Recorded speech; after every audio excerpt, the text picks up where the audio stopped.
Okay, so good news is there's a candidate I coached, and he yesterday sent me an email telling me that he got an offer for a equity research job in a boutique firm, and then that's for a graduate role. So I'm really happy for him. His education background is not like top. It's not Oxford or Cambridge, but the way he presents himself is pretty convincing. And when he did the stock pitch to me, I feel like he hit 85 or even 90% of those very important points.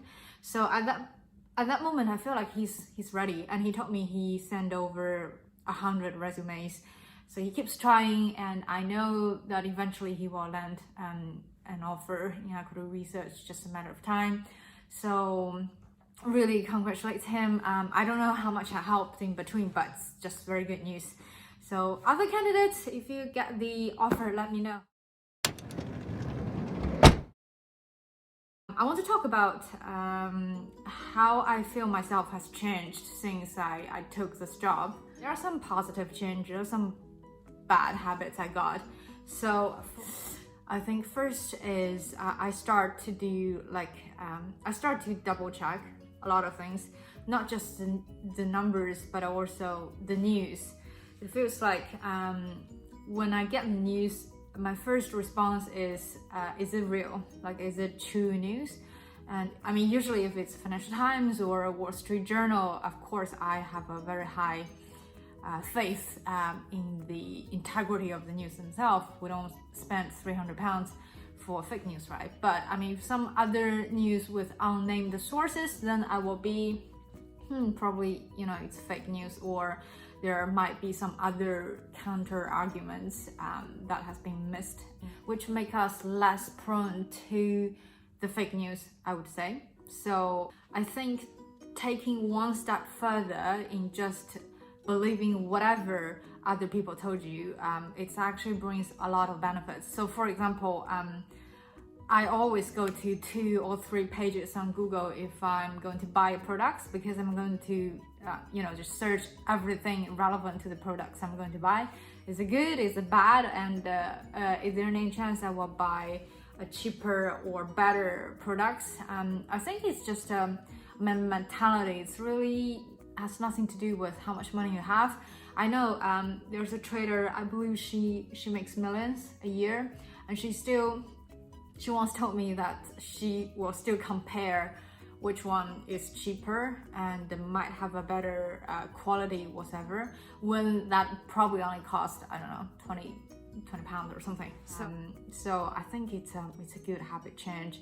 The second point is, I would say we're always looking for some counter arguments, as in you try to find someone who disagree with you, because if we want to convince other people that it's a good buy or good sell of the company, we actually need to see things as comprehensive as possible, because it's quite easy that we just miss something, and then your clients will jump out saying, hey, how do you think of this? Why don't you take this into consideration?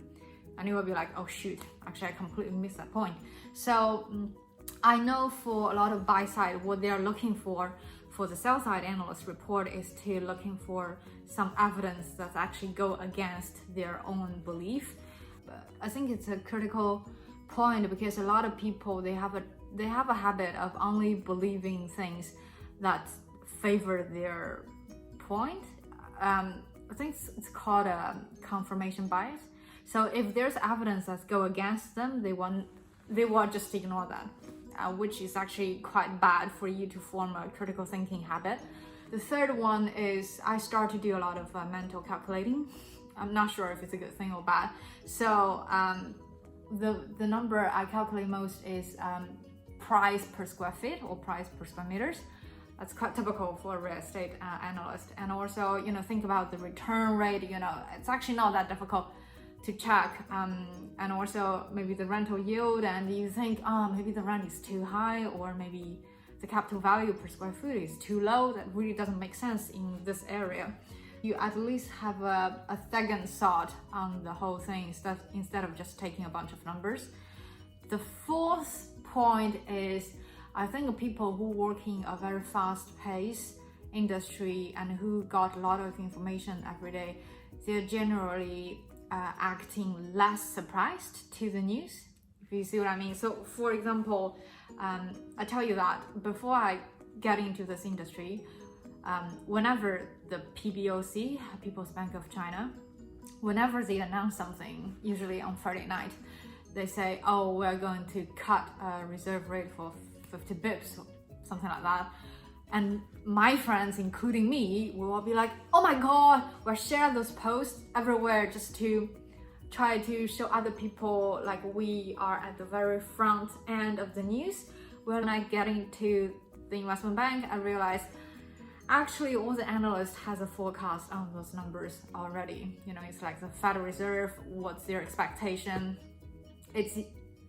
It's like long forecasted a couple of months ago. So it's just a matter of time or matter of date, as in when they will announce. And when the results out, it's, you know, it could be it's a miss or it's a beat. So those analysts don't act too surprised to that because they already have an expectation to those kind of things. A lot of interesting or even weird news every day. You know, gradually you become a person that's hard to impress because you already heard of this news. A typical example is, I think, for traders who definitely should have a much faster pace than we do. I think their mentality is a different level. So, for example, my husband, he's a trader, and he's the one, for example, will see 1 million down at this point, and then we'll see another 2 million up in profit in the next minute or next 30 seconds. So that's like $3 million volatility he deals with. I don't think I have the mentality to handle that kind of thing. So most of the time when I share news with him, which I feel is quite impressive, usually his response would be, yeah, I heard of that this morning, or I heard of that 1 day ago already.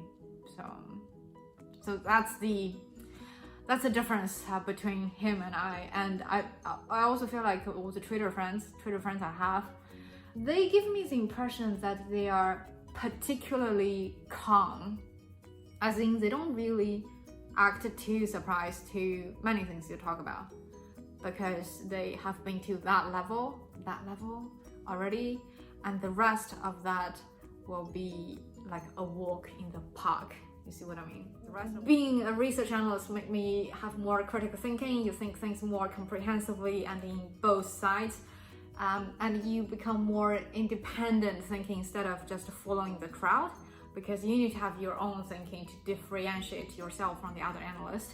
So it also will make you more confident because you realize you have an opinion of yourself, and your clients might respect that. So I think I become more confident after all these years, as in I dare to voice my opinion instead of just agreeing to whatever other people say. The negative part would be, well, you know, I become super paranoid about my phone. So whenever there's a sound, or even it's not generated by my phone, I would be like, oh my God, is there someone sending me a message on the Bloomberg?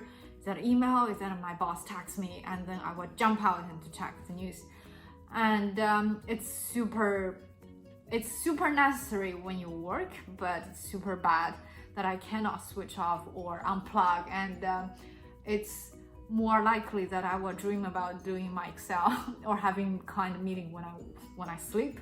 So I guess it's a bad thing. And also you need to be mentally prepared that you will be, you know, eating at the desk every day for lunch, for dinner. There's no break, and even though you have good food, you won't be able to enjoy that because you're so focused on the email, the work you're doing.